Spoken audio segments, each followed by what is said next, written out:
in Ted Williams, former D.C. homicide detective and a Fox News contributor, watching all of this along with us. Ted, what goes through your mind as you see this latest school shooting today in Madison, Wisconsin?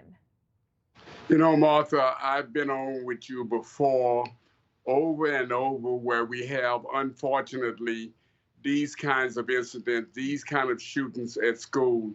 And all I can think about is, I was listening to Garrett Penny there a few minutes ago, are these young kids who just went to school to get an education and to have to be put through this kind of trauma. And those young kids who are now on that bus hoping to get to that reunification center to be reunified with their loved ones. Those were the initial thoughts. But Martha, what we have here now is a crime scene. And the law enforcement officers are processing that crime scene in a methodical manner. And if you listen to Chief Barnes, the chief of police there, you know that they have prepared, unfortunately, for these kinds of incidents at schools. Now, from what I understand, there were no magnetometers here at this school. But you know, what you find are communities are torn. They want their children to go to school and be educated. They don't want their children to have to feel that they're in a prison where they have to be magnetometers and they have to be security guards. And it's a catch-22 trying to triangulate those kinds of scenarios and situations, Martha. Yeah.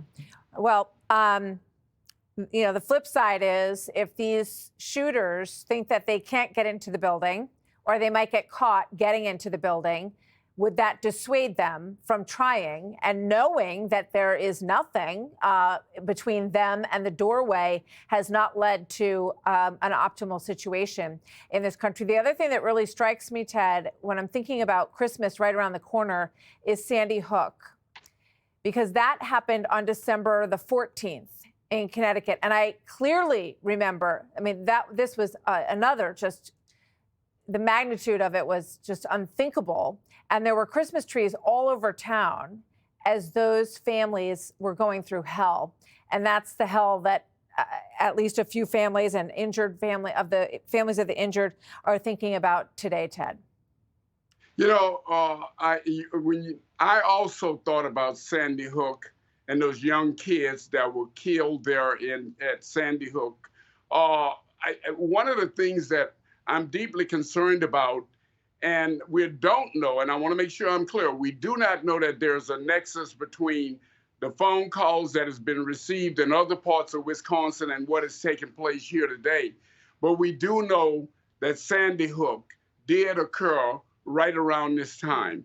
And it's a very sad situation of what we are looking at here in America. But you know, Martha, I'm on with you right now, and the sad commentary, and I can guarantee you that at some stage in the very near future, we're going to be faced with the same scenario and situation. It's sort of like Groundhog's Day for us. We go over and over these situations, but we never find a remedy. And one of the things that I believe is we're going to have to be more proactive with young people before they get to these schools, and hope that that will also help to resolve some of these situations. When you see something, you must say something. If you see a young person that's acting out, that person should be told, the authorities should know about it, and the parents should definitely be involved. We need to harden our schools, I think, is one of the lessons here, and make people feel safer and dissuade people from thinking that they can get through those doors. Ted, thank you very much. Stand by, everyone.